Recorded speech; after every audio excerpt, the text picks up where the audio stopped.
Oh, Jeff Fillion. Radio X. OK, donc on est de retour sur Radio X en ce vendredi. Mon nom est Jeff Fillion. On a Yann Sénéchal, Frank avec nous autres, Dan Pout avec nous autres, beaucoup de monde au cours des prochaines minutes. J'aimerais un peu voir juste... on va faire le tour avec JC de voir qu'est-ce qui a été dit. L'info est pas facile à avoir. Là. Sérieux, là, c'est pas clair. Il faut dire que ça a été dit par... ça a été dit par Trudeau, là. Donc il n'y a pas de surprise là-dedans que c'est pas clair. Mais qu'est-ce que tu as de ton côté? Et ce sera à vérifier, là, dans le sens que il faut savoir si... Parce que ce que tu me disais tantôt, là, Caraïbes et Mexique, moi je pense que Caraïbes et Mexique, ce sont les vols qui sont coupés. Oui. Mais je pense que pour les retours au pays, ça inclut tout le monde. En fait, il y a 4 aéroports qui sont destinés aux vols internationaux. Donc, ça inclut, effectivement, tu as raison, probablement les vols de retour Caraïbes, Mexique, etc. Tout le monde, le reste de la planète. Les vols partant du Canada en destination sont suspendus à partir de dimanche jusqu'à la fin du mois d'avril. Les 4 compagnies majeures, là, Air Canada, WestJet, Sunwing et Air Transat, ont dit se sont entendus avec Ottawa. Fait que y a-tu un donc, chèque? Ça veut dire oui, c'est sûr qu'il y a un chèque. Il y a quelque chose qui va venir avec ça. Oh, oui. Les voyageurs entrant au Canada maintenant. Donc, quarantaine à l'hôtel à vos frais en attendant de recevoir un résultat de test COVID. Donc, on dit 3 jours. Si c'est négatif, ils pourront poursuivre, mais il faut être en isolement quand même. Là. Même si c'est négatif, isolement à la maison. Si le test est positif, ils feront leur quarantaine dans un centre de santé publique. Bonne. Ça, je sais pas exactement c'est quoi. Vas-y donc, mon ami. OK, je pensais que tu avais fini. Non, c'est tout. En gros, c'est ça. Là. Je vais avoir le point de vue de mon ami Yann Sénéchal. Yann, c'est à toi. Breaking news. Dans quel pays qu'on vit? Qu'est-ce qui se passe? C'est surtout qu'il n'y en a pas de vol. Tu sais, les compagnies de voyage sont toutes en train de fermer une après l'autre. Il n'y a pas de monde dans les aéroports. Depuis qu'il y a, Yann, ces menaces-là, depuis 2 semaines, 50% des gens qui avaient acheté des billets d'avion les ont annulés. Ben, c'est sûr. Écoute, de toute façon, ça n'a jamais été un problème. Il n'y a plus de logique, il n'y a plus de cohérence, il n'y a plus d'explication, il n'y a plus de science, ça fait longtemps. On grimpe une histoire par semaine. Je veux dire, celle des Juifs assidiques n'a pas collé finalement, fait que là, on a collé celle comme du monde des voyageurs. On est revenu avec les voyageurs, ça collait plus. Tu sais, c'est du pointage de doigt depuis le début. Mais là, c'est parce que moi, ce qui me fait capoter un peu, c'est pas ce qui se passe là, parce que là, tu dis, crime, Trudeau vient de régler le problème. C'est who's next, là? Ça va être qui le problème encore la semaine prochaine? Parce que, puis, tu sais, honnêtement, là, hier, j'ai trouvé, moi, tu le sais, j'ai dit que j'allais continuer à faire la radio avec toi tous les jours, mais je suis quand même dans une campagne réelle présentement. Je travaille quand même vraiment beaucoup. Mais je me garde l'heure du midi pour faire ça. Fait que hier, j'avais encore une journée de fou. Je courais d'avoir puis de l'autre téléphone, les clients, ouais, go. Puis le point de presse à Legault, je l'ai pas écouté, ça me tentait pas, j'avais pas le temps de toute façon, puis quand je suis revenu à la maison, j'arrive, je rentre dans la maison, je vois la face à ma femme, je fais « Holy shit! » Tu sais, j'ai dit « OK, ça va », puis elle était en sacrament, puis pas à peu près, puis qu'est-ce qui se passe, puis finalement elle m'explique ce qu'elle avait entendu dans le point de presse, puis elle a plein son casse. Honnêtement, là, elle est tannée parce que elle, mardi, là, on lui a donné un léger espoir. Puis jeudi, on vient crisser un coup de marteau dans le front. Tu sais, on peut-tu arrêter de jouer avec le monde? Tout le temps ça, hein? Un petit nanane, puis après ça, paf, coup de strap. Ouais. Pouvez-vous arrêter de faire ça? Sérieusement, là. Hey, mon petit bout de femme, il est fait tough, là. Mais elle commence à en avoir plein son casse en sacrament de vos conneries, là. Ben, une des choses que tu dois faire, c'est... faut que tu lui dises d'arrêter d'écouter les points de presse. Ben oui, il y a des ça, on le dit à plusieurs, là. Faut pas écouter ça, là. Ce sera jamais meilleur. Je sais pas quand est-ce que ça va venir, mais il y aura toujours quelque chose pour nous garder en pénitence dans la maison. Il y a toujours de quoi. Là, la variante. La variante. Là, on va en entendre parler pendant des semaines de la variante. La variante. Ben écoute, le pire, c'est que le scénario catastrophique depuis le début, tout le monde le sait c'est quoi, c'est que le coronavirus mute suffisamment pour créer plusieurs variantes qui fait en sorte qu'il va coller. Comme l'influenza. Rappelez-vous, l'influenza est un virus. qu'on ne s'est jamais débarrassé. Et oui, il existe des vaccins d'influenza. On mixe le vaccin à tous les ans pour essayer d'amoindrir ses effets à chaque année dans la clientèle vulnérable. Mais on vit depuis probablement 50 ans avec l'influenza. Le pire qui pouvait arriver, c'était le scénario qui allait arriver au coronavirus. Sauf que si ce scénario-là arrive, il y a suffisamment de mutations qui fait en sorte qu'on n'est pas capable de vaincre le virus, on n'est pas capable de s'en débarrasser. Ben moi, tout ce que je vois dans le futur, c'est une amélioration. On va marcher plus vite vers la sortie de nos maisons. Je veux dire, le confinement n'est plus viable à long terme parce que l'idée du confinement, c'est une mesure temporaire pour nous permettre d'attendre le vaccin et d'éliminer définitivement ce virus-là. La journée que c'est plus possible, on crisse notre camp dehors de nos maisons, là. Ça n'a pas rapport de faire un confinement à ce moment-là. Le virus va être là de manière permanente. Il faut commencer à réapprendre à vivre avec ça. Il faut trouver des solutions pour protéger nos aînés ou amoindrir les effets de ce virus-là. Mais plus il y a de variantes, plus il y a de chances que ce virus-là reste là pour toujours. La journée que ça l'arrive, là, le confinement, ça n'a plus rapport. L'attente du vaccin n'a plus rapport. À un moment donné, on est juste jamais avec. Les vaccins vont être quelque chose qui vont être très récurrent à chaque année, au mois de septembre, un peu en même temps que la grippe.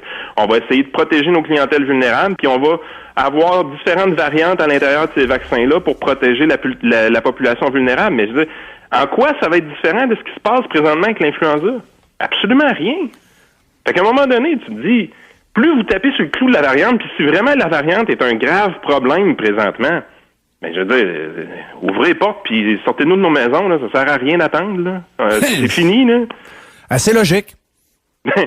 Ben, moi, il me semble, c'est ça la logique. Fait que, tu sais, à un moment donné, t'es là, tu te dis, là, on est en train de vacciner, puis le but, c'est réellement de venir à bout de ce virus-là, mais là, s'il mute trop vite, puis on est...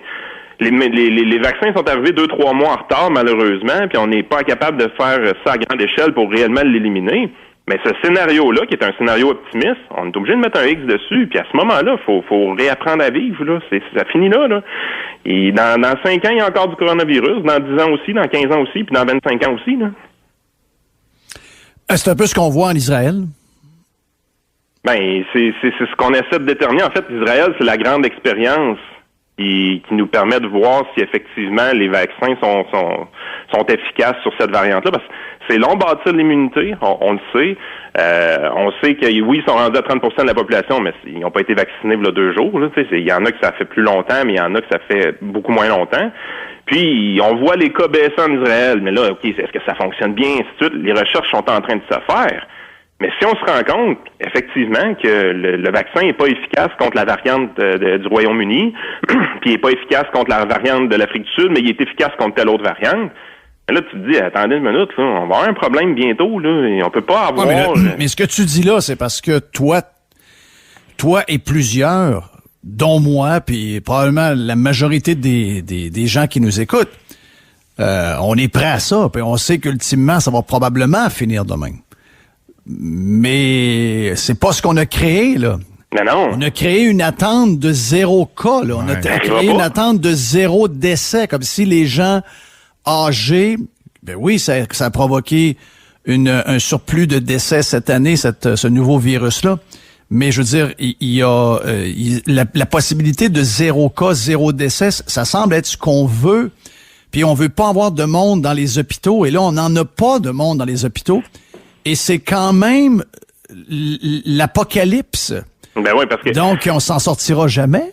Ben, la seule façon que le 0 cas arrive était d'avoir un vaccin extrêmement efficace puis qui arrive avant que le virus mute trop, puis qu'on réussit réellement à vacciner suffisamment de monde pour éliminer complètement le virus. C'était un scénario optimiste, mais c'était un scénario qui était faisable.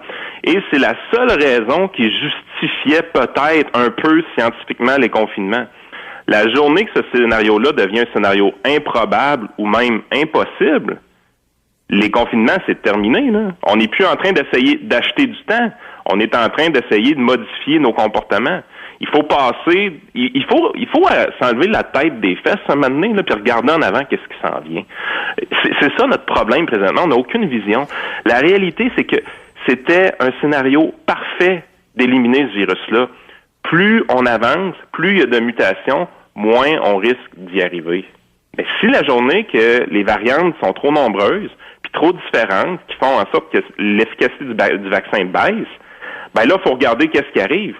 Puis le scénario crédible, et ce qui est arrivé avec l'influenza il y a plusieurs années, l'influenza fait partie de nos vies. Et l'influenza, en fait, on l'a découvert beaucoup dans cette crise-là, parce que des gars comme toi puis moi, qui sont pas en soins de santé depuis tout le temps, on n'est pas trop au courant de ces affaires-là, comment les gens meurent en fin de vie. Là. On le savait pas. Là. Oui, on envoyait des gens dans un CHSLD, puis à un moment donné, ils mouraient, tu sais. Mais on savait pas ce qui se passait. Finalement, ce qu'on comprend aujourd'hui, c'est que les gens s'affaiblissent énormément dans ces institutions-là parce qu'ils sont en fin de vie, puis ils finissent de mourir d'une grippe à la fin. Là. Ils meurent carrément.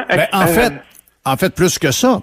Ce qu'on a fait hier là, pour souligner les victimes de la COVID, ben c'est quelque chose qu'on aurait dû faire à chaque année, faire saluer les victimes dans les personnes, dans les résidences de personnes âgées et dans les résidences de fin de vie qui sont décédées de peu importe le virus, que ce soit l'influenza, la gastro, un virus pulmonaire quelconque.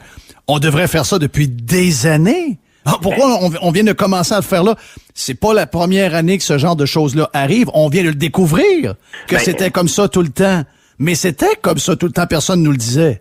Ben exactement. Et puis là, c'est juste, ce virus-là, effectivement, il est quand même pire que l'influenza. Fait qu'il a fait des dommages plus grands que l'influenza. Mais c'est le même type de mort pareil. La personne meurt asphyxiée à la fin. Puis c'est une personne qui est extrêmement faible. Fait que, tu sais, là, on a des questionnements de société à avoir sur comment on se rend à notre fin de vie, justement. Puis ça, c'est le genre de débat qui va venir dans le temps. Notre plus gros problème, en fait, dans cette crise-là depuis le début, par rapport au reste de la population générale, ça a toujours été la même chose, Jeff. On voit les choses se dessiner, puis on sait qu'est-ce qui va se passer. La journée que tu arrives, puis tu te dis, merde, on n'est pas capable d'éliminer le virus, malheureusement, le virus est là pour rester, mais il faut commencer à agir dans la direction qu'il va falloir agir. Ça veut dire, ça fait partie de nos vies dorénavant, le coronavirus. C'est pas une belle mort pour les gens qui sont en fin de vie. Comment on les protège? Parce que dans 2 ans, on a le même problème. Dans 5 ans, on a le même problème. Puis dans 10 ans, on a le même problème. Fait qu'il va falloir trouver des solutions intelligentes pour les protéger. Puis ensuite de ça, la fin de vie, est-ce qu'on veut vraiment que les gens meurent asphyxiés en fin de vie d'un virus? Là? Y a-t-il quelque chose de petit peu plus est-ce qu'on a besoin de rebâtir? Est-ce que le plan, c'est de rebâtir des CHSLD neufs? Ben ça, c'est sûr est-ce qu'on a... Ben oui, sauf que t'as ça ou... moi, je connais personne qui a le goût de finir dans un CHSLD. Non, moi non plus. J'en connais pas. Puis bien avant la COVID, là, tu sais, la minute que t'as croisé, t'as déjà mis le pied dans un CHSLD ou t'as passé à côté d'un CHSLD puis t'as vu les gens dehors, la tête par en bas sur les chaises roulantes puis que personne s'en occupe.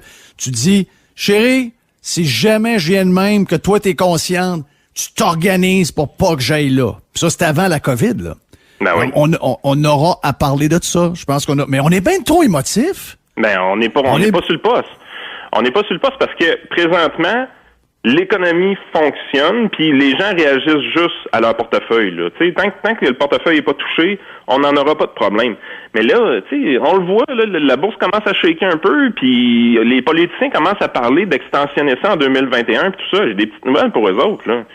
Ça fonctionnera pas. Là. Vous pouvez pas pousser par en avant vos problèmes comme vous avez fait en 2020. Là. Oui, ça marche encore un peu, là, mais vous allez avoir des graves difficultés financières, puis les pays qui vont le mieux s'en sortir, c'est ceux-là qui vont sortir de ce marasme-là le plus vite possible. Ils vont dire, OK, qu'est-ce qu'on fait maintenant? Qu'est-ce qu'on fait pour vivre avec ça? Qu'est-ce qu'on fait pour protéger nos gens? Et qu'est-ce qu'on fait pour redémarrer nos économies? Parce que là, ça fonctionne pas. Les confinements ne fonctionneront pas à long terme. Le seul espoir qu'on avait dans le confinement, la seule fondation scientifique que ces confinements-là avaient, c'était d'acheter du temps pour permettre au vaccin d'éradiquer le virus. La journée qu'on n'a plus accès à cette hypothèse-là de base, ben là, faut aller au plan B. Là, le plan A fonctionne pas. Faut aller au plan B. C'est quoi le plan B? T'as-tu l'impression que François Legault sait c'est quoi le plan B? T'as-tu l'impression que Trudeau sait c'est quoi le plan B avec ce qu'il nous annonce aujourd'hui? Ils sont Deux pas émotifs. sur le poste, pas en tout. 2 émotifs. Fait que là, on dépend JC, qu'est-ce que tu avais à dire? JC ou Jerry? C'est qu'il y a aussi une autre possibilité, là, c'est comme la fameuse grippe espagnole. Ça se peut aussi que le virus mute, puis finalement meurt. Là. Ben, on le souhaite évidemment. Mais sérieusement, est-ce que ça s'en va vers ça? Moi, je connais rien là-dedans. Je suis pas épidémiologiste, puis je pense pas que j'ai les capacités de le faire. Mais ce que je dis, c'est dans ton sens, Yann, en voulant dire, tu sais, à un moment donné aussi, on peut apprendre à vivre avec, puis qu'on se rende compte un beau jour qu'il n'y a plus de COVID, là. Ou qu'il revient dans un différent costume à tous les ans. Des années, il est plus faible, puis des années, plus fort. Puis, pas mal comme l'influenza. Merci Yann, t'es très gentil. Bonne semaine. Garde, tu vas être là pour un bout, mon ami. Hey boy. Ah ouais, derrière. Jeff. Filion. Radio X.